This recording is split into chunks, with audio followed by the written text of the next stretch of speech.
good story ideas. And we got two great storytellers to tell you all about that. We've got our NSMA Hall of Famer from the class of 2012. You know him from the Boston Globe, ESPN's Around the Horn, Bob Ryan.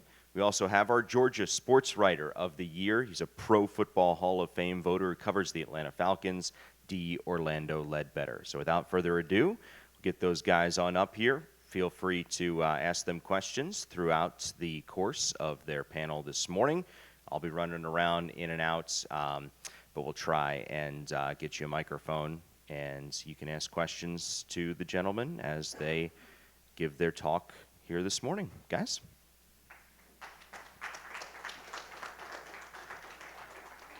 So, to me, the idea, the whole topic is self-evident, so we can go in many directions. There's so many different kinds of columns.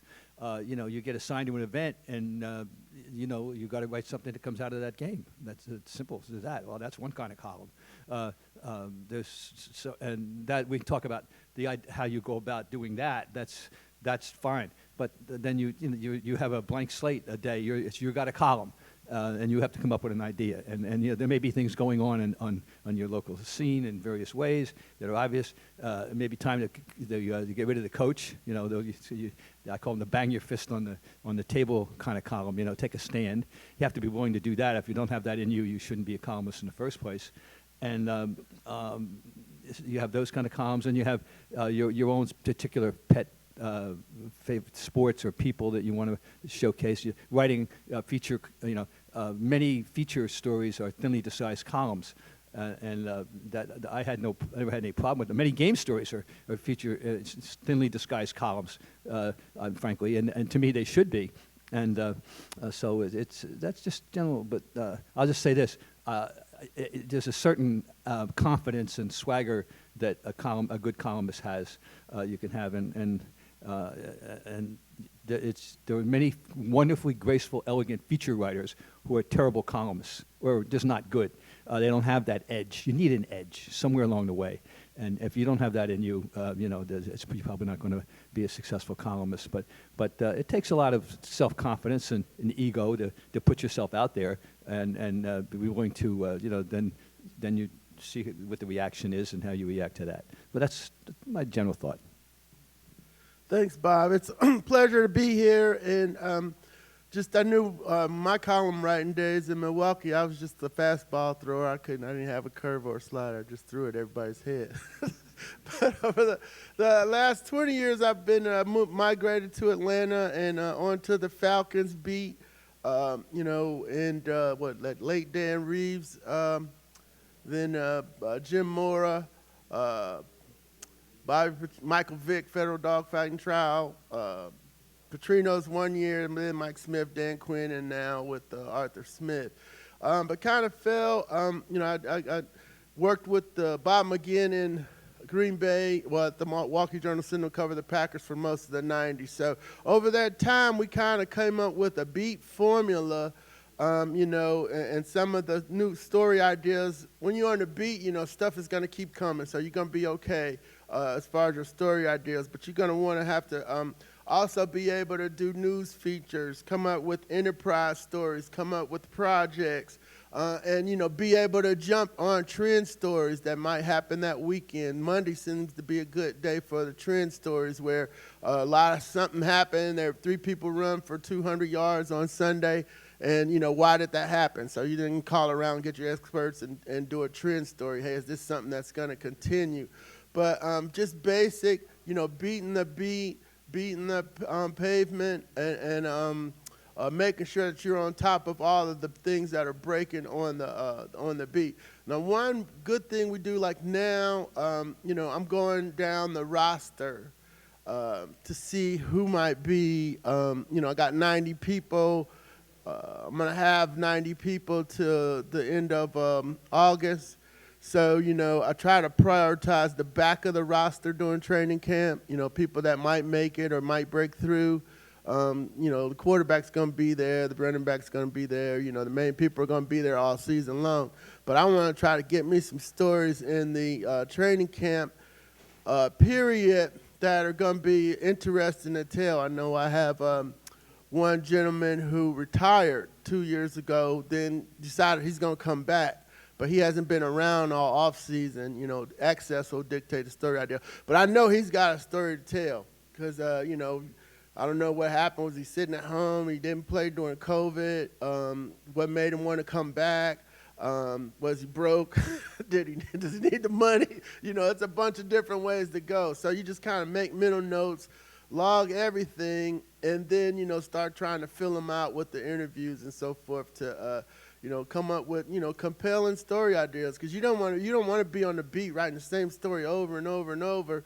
You know, throughout the season, you want to come up with fresh ideas, fresh angles, and you only, you know, they come to you as you continue to do the work. So put in the work, be organized, keep track of things, and you know, I used to transcribe everything. I'm starting to get away from that a little bit, and I'm kind of antsy about it.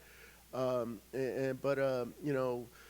Because, you know, you might transcribe something one day, it might not mean anything to you. Then you go back later on, it's like, oh, okay, let me go back and get a fresher angle on this, you know, and develop that into a story idea. So transcribing everything was one way, and I'm trying to, you know, cut down on some time, but I'm still a little antsy about not, you know, transcribing 100%, but I'm still probably around 75, 80. But, you know, if it's cliche stuff, I at least have learned how to skip over that.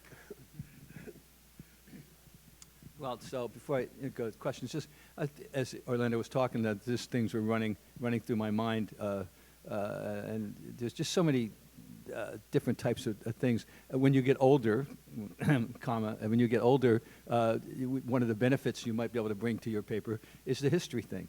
And, you know, people keep old guys around. I mean, Shirley Povich wrote into his 90s, and I'm not there yet, but, you know, I'm not saying I want to do that either, but it's conceivable, I guess. You know, I'm thinking next to last column, I still write every other Sunday for the Globe. I officially retired in 2012. My last official act for the Boston Globe was hitting the send button on the gold medal basketball game in London, August 12th, 2012. That was my last official day. But they have graciously kept me on. First it was writing every week, and now it's every other week and every other Sunday. And plus other special, if something happens, I always tell them, if somebody dies, give me a call. I happen to pride myself on what, you know, I won't call them obituaries, but tributes. And, you know, and some of them are personal in the sense of people that I really appreciated and knew and were friendly. For example, most recently, Paul Silas, who I was more than just a guy I covered. He was somebody I admired and looked up to and considered to be a friend.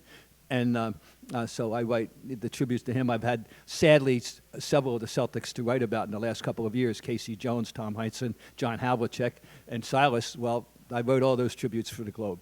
And in addition to the obituary coverage and the news coverage that they all merited in the paper. But I was just going to say, one history thing, I was on the lookout for anniversaries, and it just so happened that on the day I was supposed to publish, which was June 18th, that was my Sunday, I happened to be the 70th anniversary of an interesting baseball game, the day the Red Sox scored the still record 17 runs in the 7th inning against the Tigers on June 18th, 1953. How convenient. It was the 70th anniversary. It was a legitimate hook. It was a legitimate, non-contrived, you know, it was perfect.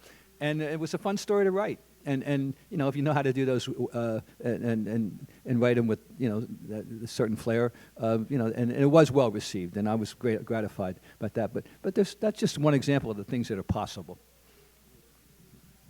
Yeah, and one of my you know, joys in Atlanta is being able to read Mark Bradley, one of our columnists, longtime columnists.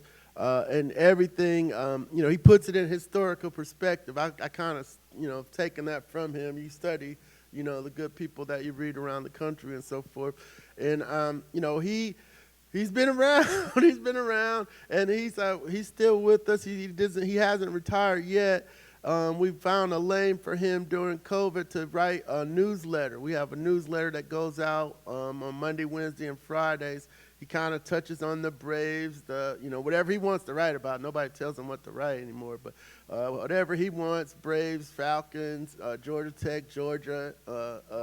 And the one thing that I've learned reading him over the years, I make, you know, point to read everything of his, is the context. He's always got everything in historical context.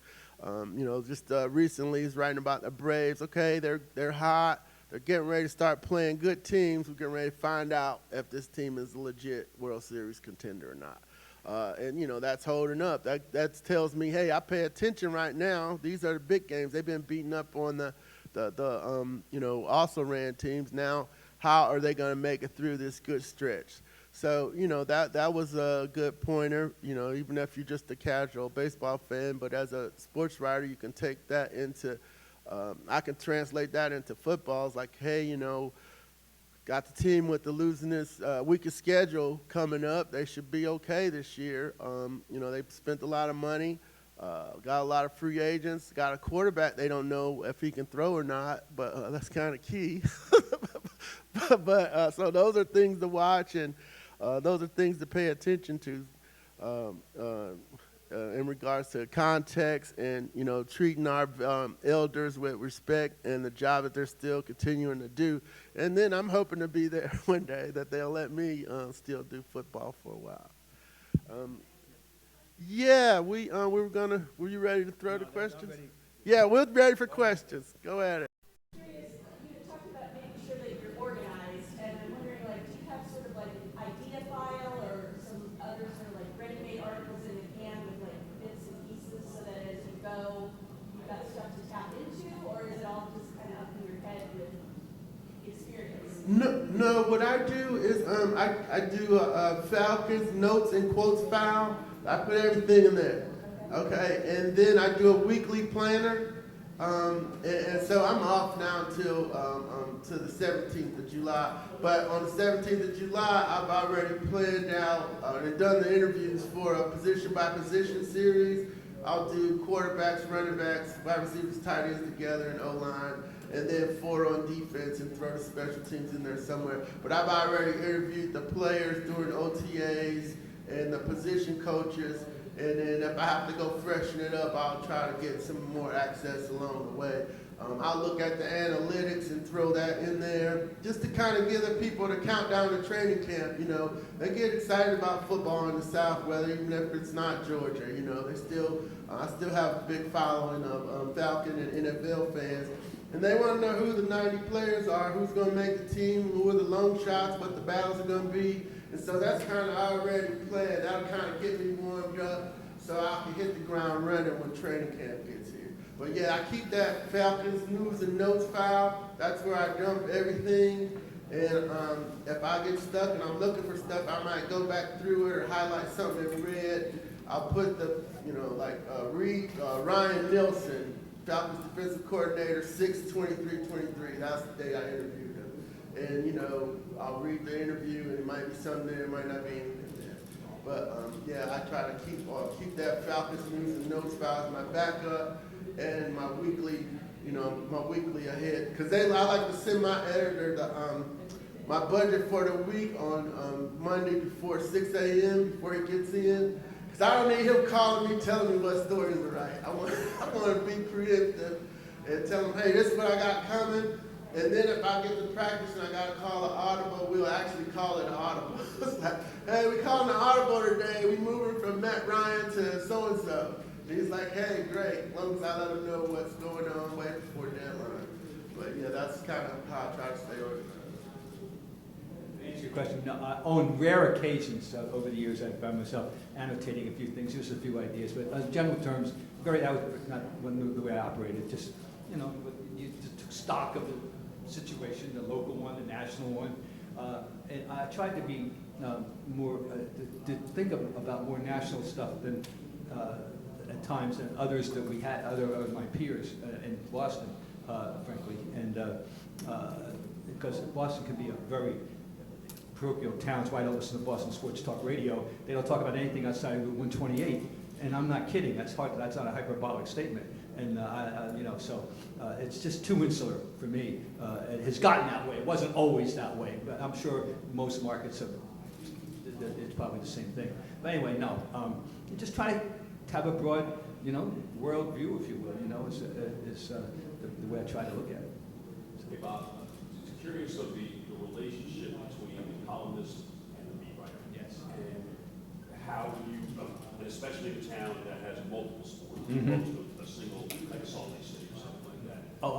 I was thinking about that while Linda was talking, and So like when you come into a game, Mhm. like 2 hours, 3 hours before the Yep. game, whatever, like are you already talking to your beat writer about this is what I'm thinking, and then how does that manifest itself? positively, by the seventh inning of a baseball game, by the third quarter of a basketball game, depending on what we're talking about, Oh, absolutely.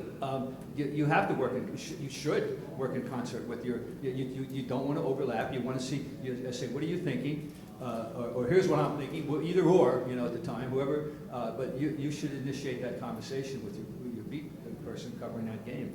No question. You need that. That's essential. That was always stressed at the Globe, and so that was never an issue. It was a given. So absolutely, you seldom, if ever, sit down to write that column not knowing what the beat guy's angle is going to be, and vice versa. And then how important is it, like on the off days, like on a day, like you're not like on a day where that's a good you're covering the Celtics, but Mhm. you're thinking like I may be doing a Bruins column someday. It's like, are you always talking to your beat writers? Maybe not so much then, I would say. It depends. Once again, if there's a simmering issue, if there's something obvious that's an issue that you both might want to address, you need to do that. But as a rule, I'm not as, it doesn't come into play for me as much as it would get during a game if you were writing a game column. But absolutely, sure, you in general terms, you want to, you're a team. You should be a team, and helping out. It's a team thing. Yeah. Anyone else? Letting us off the hook? Yes. What's your favorite story of your career? I don't have a favorite. I mean, I've been blessed to have a career that got me to all the major national sporting events, and I covered great baseball for one full season. I covered the NBA for almost 14 years. I was a columnist for the last 23 years that I wrote feature stories. I was able to go, the 11 Olympics. That's another topic, and that wasn't part of my radar screen at all when I started. It was not even on there, and I wound up going to 11 Olympics. Started with the Dream Team in '92, and I fell in love with them. Once I got over to Barcelona, the whole spectacle and the rhythm of the whole thing, and the international. I really became a big fan of international events. I covered 4 World Basketball Championships too. It's so hard. It's so hard to pick anything. I was just lucky. Covered. Let's see how many. I was a championship in each of the 4 major sports, and actually did it within a 7-year period. And we had that incredible run in Boston, starting with the Patriots in '04, running through the Bruins in '11, and everybody won. And that's not everybody gets a chance to do that. To say that you were there to cover the story, the day that the team coach clinched the championship, whatever it was, and then that was a fun thing to do for sure. But I never made a secret. My 2 favorite sports are baseball and basketball. That's what I grew up on, and had the most. And actually, I was a college guy. And I was handed the NBA to cover the Celtics at age 23, and with 2 days' notice. And I hadn't seen an exhibition, hadn't met the new coach or anything in 1969. And that was my introduction to the NBA. I was more of a college-oriented guy, and so I needed to learn the nuances of the NBA. But I've always loved baseball. I go back as to early memories of anything in life that involved baseball because my father was involved, and that's how I was raised and brought up. So.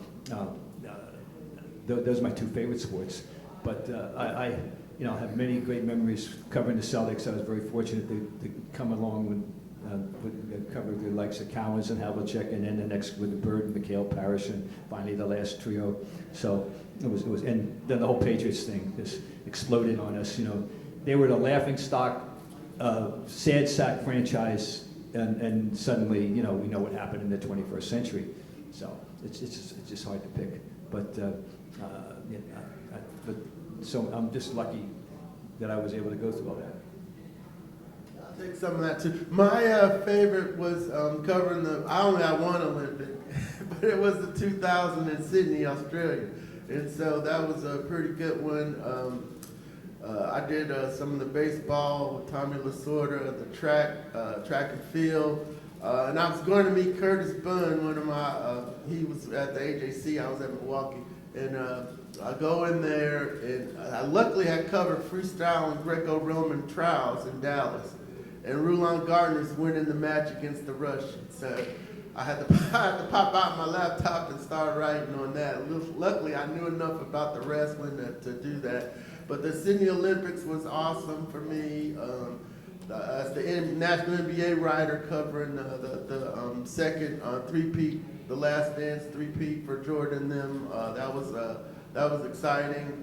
As far as the Falcons, the federal dog fighting trial with Michael Vick, because I'm an attorney also, I practiced a little law for a while. I was able to sit in with the main editors and so forth, saying, "No, this is how the case is going to go." I had a lot of help from one of my professors at University of Cincinnati. He was a common law expert. He had one of his students that was at the University of Richmond to help me through the Virginia law and the DEA. We didn't know if it was DEA, USDA. It ended up being USDA because it was dogs and interstate transport, interstate commerce. So, we were able to, that was exciting. And then as a younger guy in Cincinnati, the Pete Rose trial, I was in law school actually, and we had another lawyer on staff, John O'Rourke. But my job was to study A. Bartlett Giamatti and see if he could rule fairly in the case. And Calvin Hill was, one of his students at Yale. So I was able to get him on the phone, and that helped me get some insight into him. But those are some of the three big ones for me: the Olympics, the Jordan trial, the Last Dance three-peat. And the Michael Vick trial, and early on the Pete Rose trial. I just had a piece of that. I wasn't one of the main people there. All right, of course, Super Bowl 51, Bob. Thanks to Tom Brady, I had to tear up my Atlanta won their first Super Bowl title story. I was the award winner. I would have been here earlier. But tearing that story up in the fourth quarter and in overtime. I teach at the University of Georgia, so my students, I got back that next day in class, they were like, "So tell us what happened." And so I was like, "Okay, I kept notes for y'all." And but I pretty much the first half, I got to keep the first half. But the third quarter and the fourth quarter just kind of had to be all the way. I had the parade. I had the Falcons that never came close. The '98 Super Bowl team got blown out. Eugene Robinson. I had everything. And my daughters were calling at halftime because they were at Howard in undergrad, and they were trying to come home for the parade. But there was no parade that day, and I had to rewrite, and that was quite the experience. I'd like to tell the story about 49, and the idea that when he catches the ball on the 6-yard line, and they're going to win. The Seahawks are going to win. We know that, and they hand the ball to Marshawn Lynch. He gets down to the 1, and the camera cut to Brady on the kind of sideline, and there's a look on his face. Oh my God, it's happening again, because it's the same building where they lost to the Giants with the David Tyree catch, the famous press the ball to his head catch. And of course, so they break the huddle, and the next thing you know is, who's Malcolm Butler? Because I was unaware of his existence on this earth until that moment, truly. One of the things I just threw out there, the Olympics are a test of a columnist, because you're thrown into this world of a new alien world with all these sports that you really know nothing about, and that really tests what your creative powers, shall we say, and your level of curiosity. And I just fell in love with all of it. I tried to go just independently, not to cover as much always, but just every event in the Olympics, I try to make sure I go to an event I hadn't been to yet, just to see it and just to get a feel. You never know, you might fall into something. He mentioned Rulon Gardner. Very interesting story there, because in Atlanta in '96, the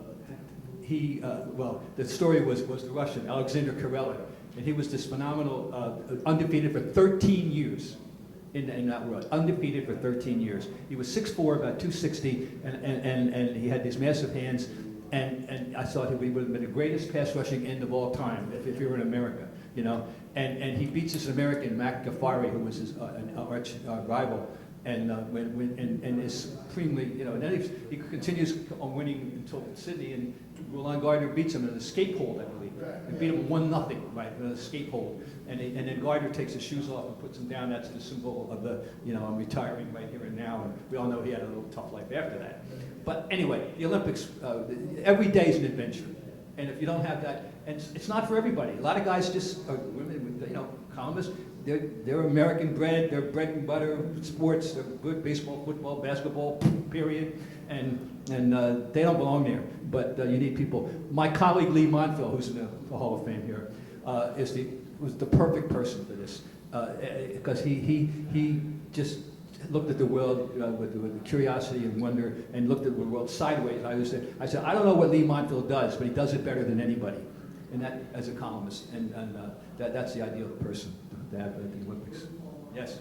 You guys mentioned both of those Super Bowls, riding along as the game progresses, and you know, in those situations where the game is kind of in balance, you know, how are you balancing writing what you're seeing and paying attention to the game and making sure that you put yourself in a good position that you're next? It's in those situations, everybody dreads them, you know, and it's a nightmare. And the thing is that so much, everything now happens at night, you know, and you're on deadline, and it's tough. It's a nightmare scenario, no question. You just hope some of my favorite columns. Fortunately, we're in the daylight. We had time to gather your thoughts properly and do it the way you really wanted to do it. You know, that's why people ask me, and I get this question: what's your favorite sport to cover?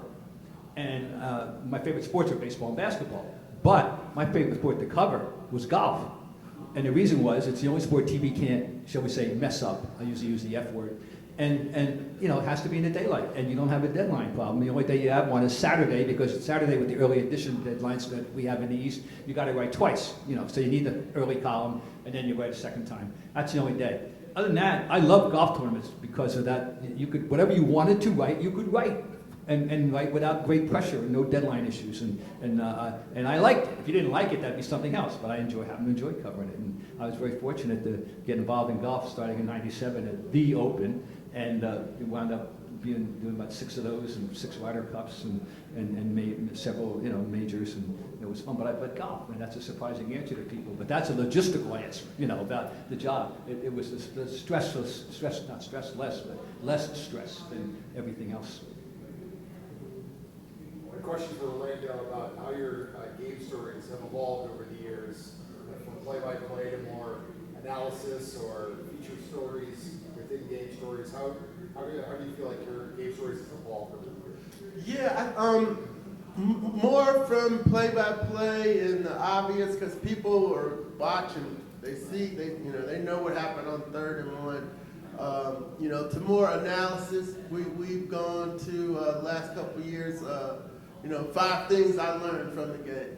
So I still got to hit at the deadline, but I can tear it up when I go down and do my interviews and, you know, maybe explore a play or dig deep into a game-changing play and talk to all the parties. And maybe when I come back up, I'll have a different perspective on that, so I'll change that one.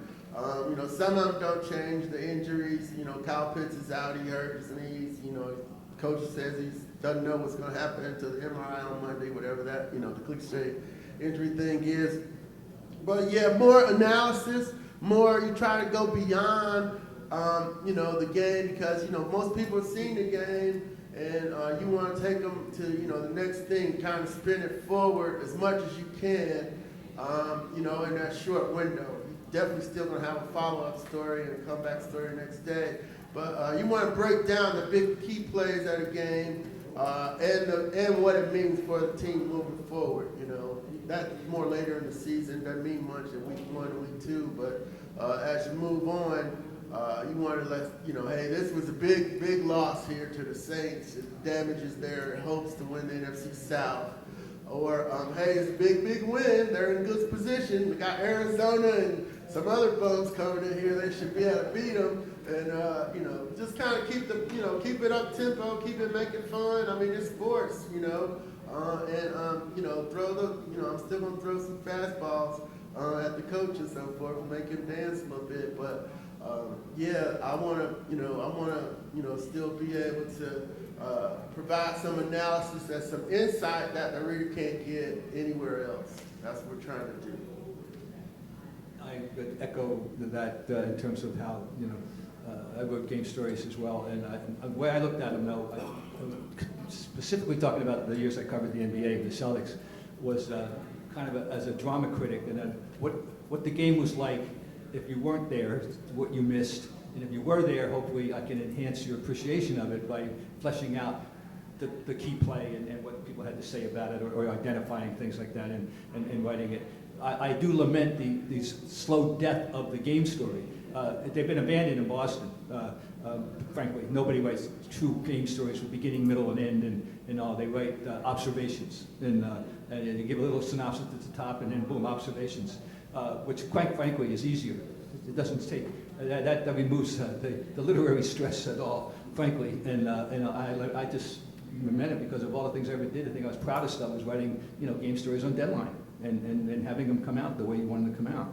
But I was going to say something. I was going to say something about it. Just we talk about types of columns. So many types we could break down. One of my favorite types, and actually the easiest types and fun types, was the apology column. When you take yourself to task for some erroneous thing you had written that turned out to be not so true, or not so prescient, and not so accurate, the self-deprecating columns. They were fun, and I had a requisite number of those. And if you're a columnist, you're going to. Nobody's perfect. We're asked to take stands. We take stands. We're not. We got to be lucky that these people do what we think they should do, and they often don't. But I had no problem with those columns. I had fun with those. Yes.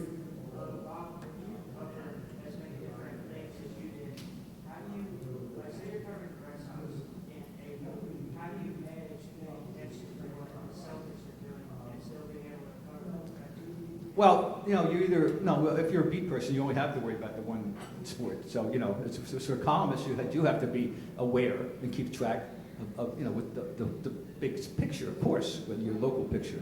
But so it's not an issue, that you're writing. Actually, there was a period of time. This is crazy, but there was a 6-month period of time in the mid-70s when the great Bud Collins had left the Globe full time to go to television, and there was a vacancy of a column, and I actually was covering the Celtics and writing a couple, 2 or 3 a week. That kids don't try this at home. It wasn't good. I mean, it was too much. And that's when that's the one time in my life I had to keep track of. It was, and it didn't last that long, and it shouldn't have. And but I still. The only problem was I thought that was a passport to where I was going to get the column job whenever it opened. And it took 13 more years before they gave me the job. I didn't get the column job till '89, full time. And so, but I thought I was going to have it a little earlier than that. But that's another story for another day. So, Yes, Mark. Over time, as you all continue to write and become more experienced within your careers, in terms of story ideas, did your network grow bigger in terms of people coming to you with particular ideas? Did that help with you all creating ideas, and how often did that happen? And how often, if it did happen a lot, people coming to you all saying, hey, this will be a good idea. How often did you take those ideas? Yeah, well, we have, I have a pretty good setup. We used to have these people called copy editors who read your story and fixed things for you. We just call them journalism angels. But now I only have one. Dave is my guy. And he follows the team, he'll follow it to the point that, hey, they changed so-and-so's number. We have to update the depth chart, So if he comes with an idea and I'll listen. And my editor comes, because he doesn't bother me for the most part, and he says, hey, I need a essay on Bobby Petrino. We're doing villains in the history of Atlanta sports. Okay, I'm gonna say yeah, because he doesn't bother me as much. So if it's a good idea, I try to execute it, and I listen. I have my infrastructure of folks that I listen to. But then I also, and if anybody's covering the NFL, I go to the Red Zone. Don't mess it up, because one of them's not a football site. Redzone.org, I think, is the football site. It lists everybody, it aggregates every football story from that day, from that city. And so if I'll go through the AFC South first, then I'll go through the NFC South first, then I'll go through the NFC, and then I'll look over at the AFC to see what the beat writers over there are doing. If somebody's doing something pretty good, I'll look at it and read it, and maybe, I'm like, hey, that might work here in Atlanta. My guy I used to follow a lot, John McClain in Houston with the Houston Chronicle. I actually subscribed to the Chronicle because I had to make sure I knew what Mr. McClain was writing. Was one of the best football writers in the country. Bill's folks out in LA are great. Sam Farmer and Gene Klein, I follow them. You follow the best writers in the country, and if they're doing something that might fit for you, it's free country. Very good question, and the answer is yes. And it comes more, though, from two sources. People in the colleges coming to you. We got a story possibility. We got a kid. We got a situation, and high school, local high school. There's people that come to you, and sometimes they're very valid. But it's funny. This week I have an email from somebody who's giving me a story suggestion, and it's not a bad one, by the way. I don't know. But I'm just saying, and that it is now that Marcus Smart has been traded to the Grizzlies. That there has been he started with Casey Jones and running through Don Chaney and Tony Allen, the succession of hard-nosed Celtic defensive guards that they've had going back over the 60 years. That's not a bad idea for somebody, because it's true. They do have a certain thing in common about it is an interesting thing. And I hadn't thought about that. And so, you don't know where these ideas are coming from. A recent one for me was Chip Smith. He's the trainer in Atlanta. He kind of started the training people for the combine like 30 years ago. He kept bugging me.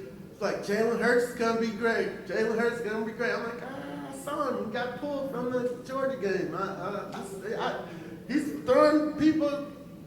He's throwing the ball 10 feet over people's head. What are you talking about? And so here we come 2 years later. Chip's been bugging me for 3 years about how good of a pro Jalen's going to be. Then last year happens. So I'm calling Chip back. Hey, I need you, Chip. I got to do this story on Jalen Hurts at the Super Bowl. I need you. And so we went out to the gym, and he broke it down. I was like, hey, Chip was miles ahead of all of us on Jalen Hurts being a good pro.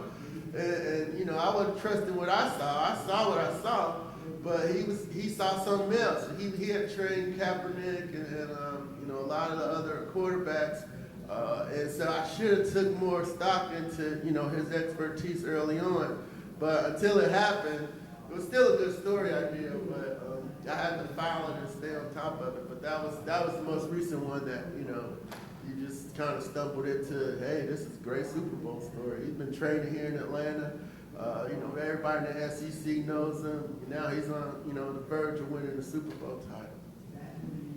Fail-safe column, I think, the ultimate fail-safe column. Local boy/girl makes good.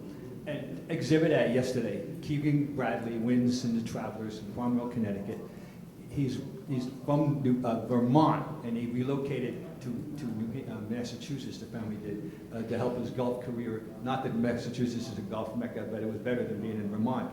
Anyway, where any New England writer, this is the layup drill. If you can't do this, this is the ultimate manna from heaven is coming. Local boy makes good in the morning.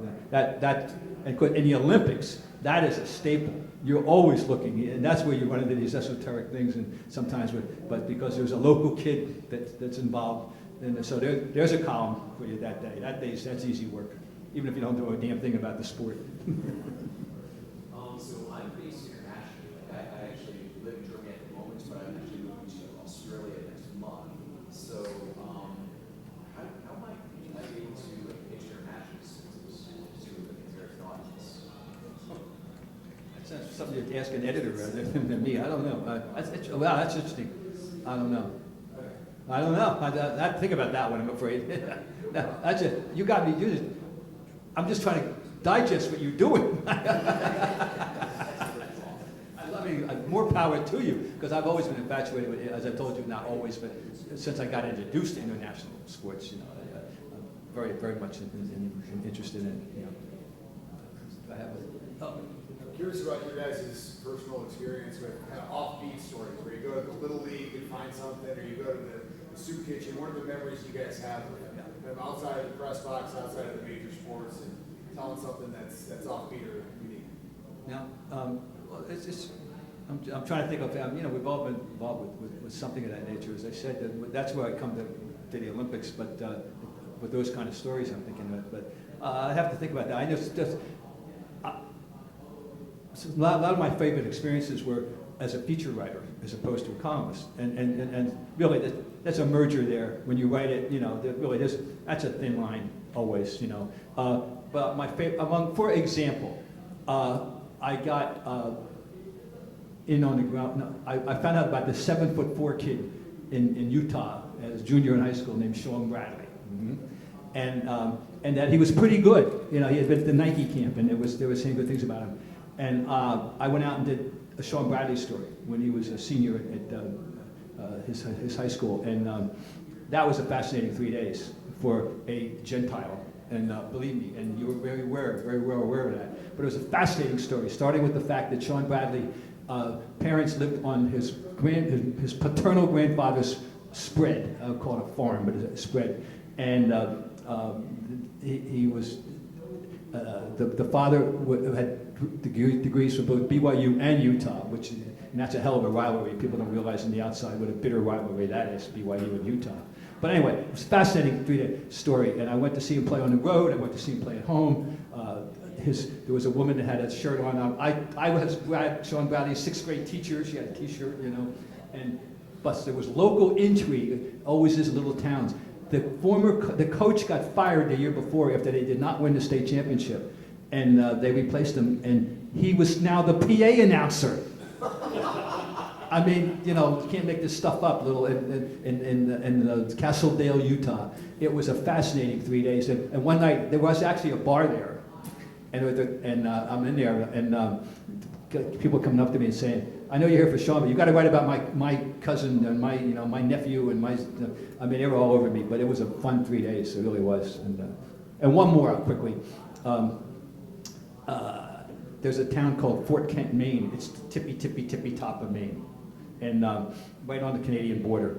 And there's a branch of the University of Maine, Fort Kent, up there. And in this fall of '99, I found out that I discovered they had a real good team this year. They were being ranked in Division III, and I went up to do the story, and it was a fascinating story. The point guard was the Croatian kid. The shooting guard was 5'6". All right, he was Laotian, and to this day it has to be the greatest 5'6" shooting guard Laotian player ever developed anywhere. That was another fascinating story. The culture up there in that town. So I always loved to do stories like that. Yeah, one of my offbeat ones were, back in the, I don't know, I can't pinpoint the time, but the triathletes was one in Cincinnati. She, I forget where it was, Texas, Hawaii, wherever. But I'm like, who does this? This is crazy. I got tired writing that story. I'm like, shoot, I'm man, riding a bike, then getting in the swim, then running. I'm like, no, this is nuts. But that was one of my offbeat ones that I liked. High school sports, just it's sad that we're not covering it anymore. We can't cover it. RIP newspapers. Y'all saw the teams. Trivia question. But one of my high school fun stories. I'm covering Cincinnati Prep. Cincinnati Prep's big time down there. This is after Coach Jerry's at Notre Dame and everything. I'm covering Moeller. I got Ken Griffey Jr.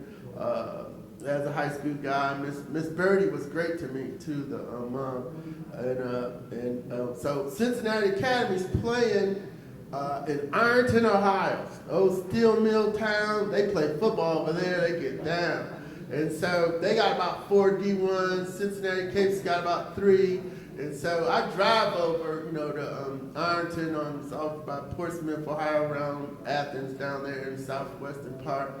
And it just freaked me out because here comes Earl Bruce flying in on the helicopter at a high school game. I was like, wow, this is lit. So I was all excited and probably a really good high school story. But that was so much fun for a high school, the lower level. Ohio was Division 5s by that time. I think that was like a 4 or 5 game. And here's Earl Bruce flying in to Ironton, Ohio to see, some of the top recruits in the state. That was pretty fun as a high school rider.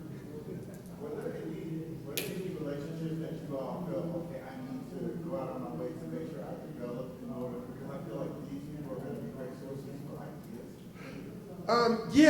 If you're on the beat, when I was covering the Bucks and the NBA, I was like, I gotta have Big Dog. I gotta have Ray Allen. I cannot be not on good terms with the best players on the team. And one of my kids covered the Cavs. That was one of my high school reporters and high school score takers, but he ended up being the Cavs beat writer. And I was like, you can't have beef with LeBron. You go cover a team and you got beef with LeBron. You better go make it up. I was preaching to him that he had to smooth that out, and then he ended up.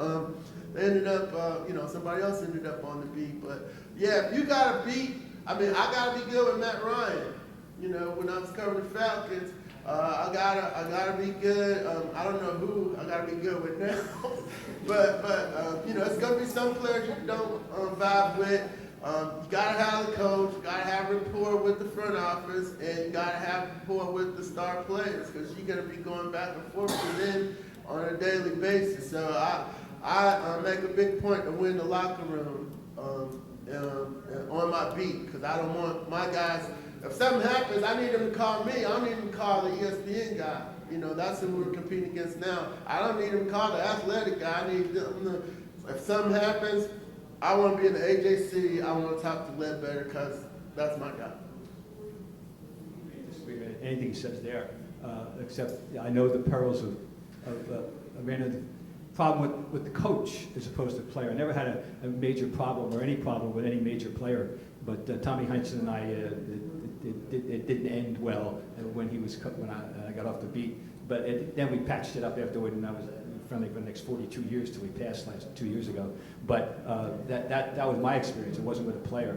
It was with the coach, who basically his beef with me was he thought I had gotten too close to the players. And it just so happens that the players had different opinions on certain things than he did.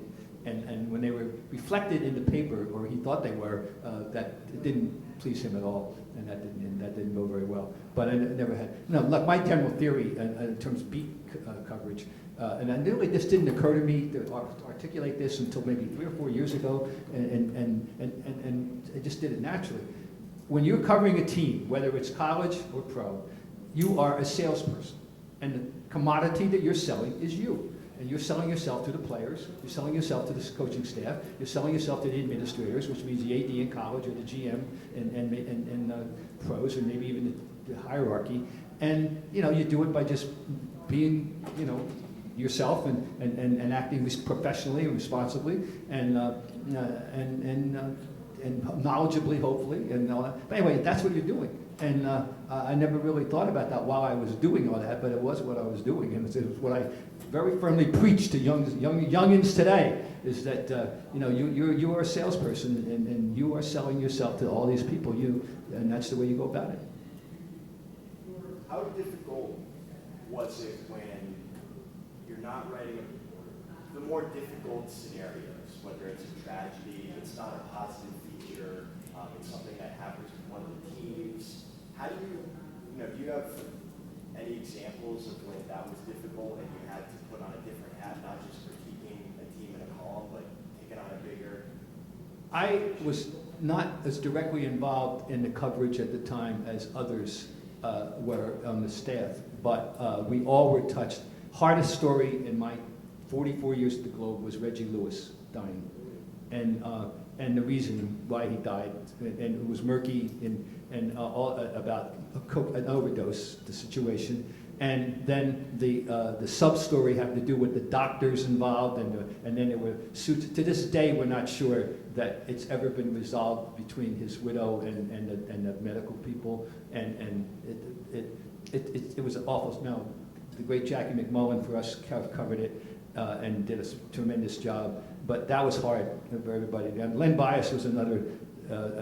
But that was different in the sense that it was a shocking story, but we didn't know him. It wasn't as touched us as personally. It was more professionally, obviously.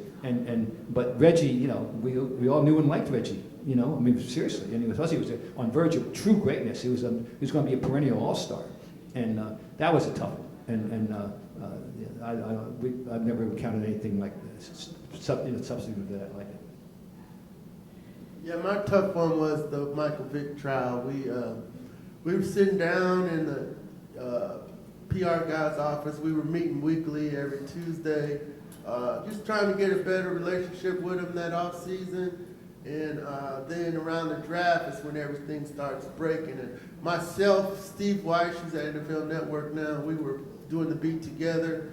And Terrence Moore, who's selling his book here, he's one of our columnists too. We couldn't believe it, and we got called in. We had to sit around with the big editors to plan out the coverage. I found on the Secretary of State's website in Virginia, I found the incorporation papers, and I was the only one who knew how to look up incorporation papers in a sports story. So I saw Bad News Kennels, and it was his lawyer, and it was his people, and it was a dog kennel.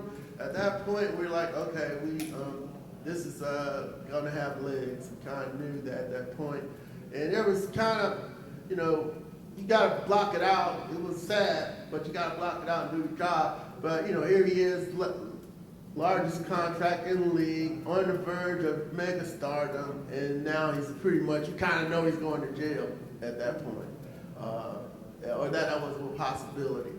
And that was a real tough one, but you had to, man up and do the job. But just to see him lose a lot, and maybe, lose his career, but they were able to salvage a little bit of it. But that was a tough one for me. We're thinking, what about Aaron Hernandez? And that postdated me. I retired in 12, and all the hell broke loose since that happened. So I'm sure you'd love to hear from people that got to be involved in that coverage. My closest relationship was relation was that a bartender in a local pub in my town was a teammate of the deceased Lloyd on that football team. But other than that, I had no connection with Aaron Hernandez thing. But I'm sure that was a very difficult thing for people to go through. Yes. Yep.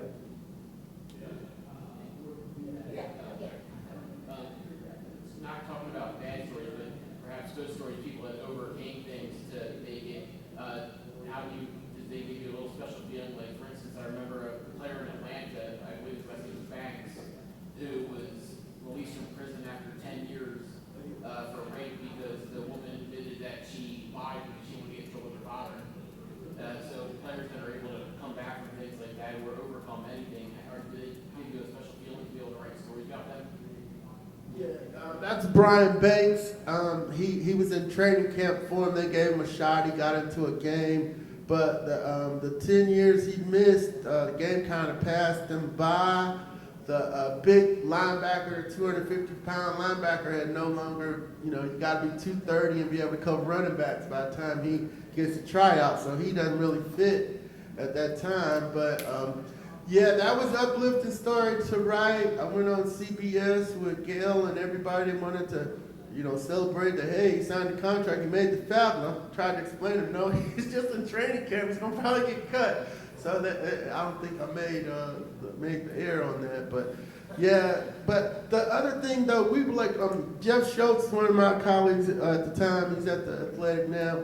He went to them, to get access. He's like, hey, we want to do a diary, we want to do, everything he's going through, and team blocked the access because they ended up doing their own diary on their website now.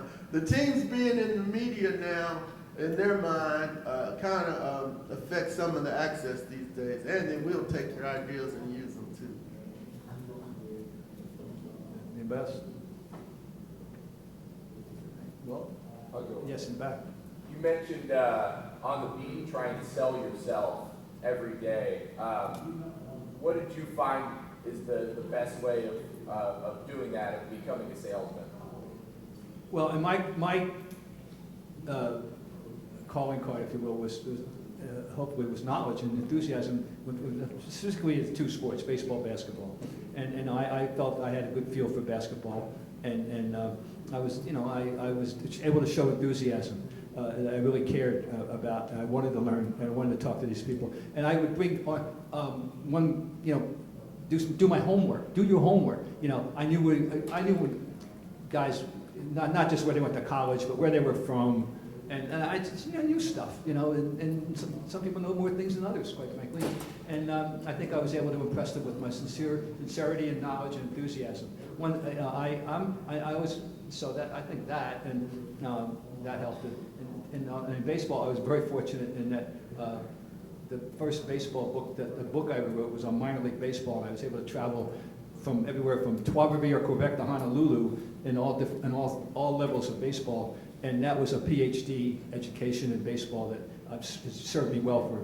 The book came out in '73, so we're talking 50 years. That was my PhD in baseball, and it served me well, all these years. So like I can talk to guys, some of them over the years, about the minor league town. I was at that town. I know the ballpark. Ice breaking stuff. You're looking for ice breaking stuff. That's the more prepared you are, the better your homework, and the better chance you're going to have to find that icebreaker. Okay, it's about time. We got one in the back, and then before we get to celebrate, oh, that was the time. Okay, all right, thank you. Thank you. Thank you very much.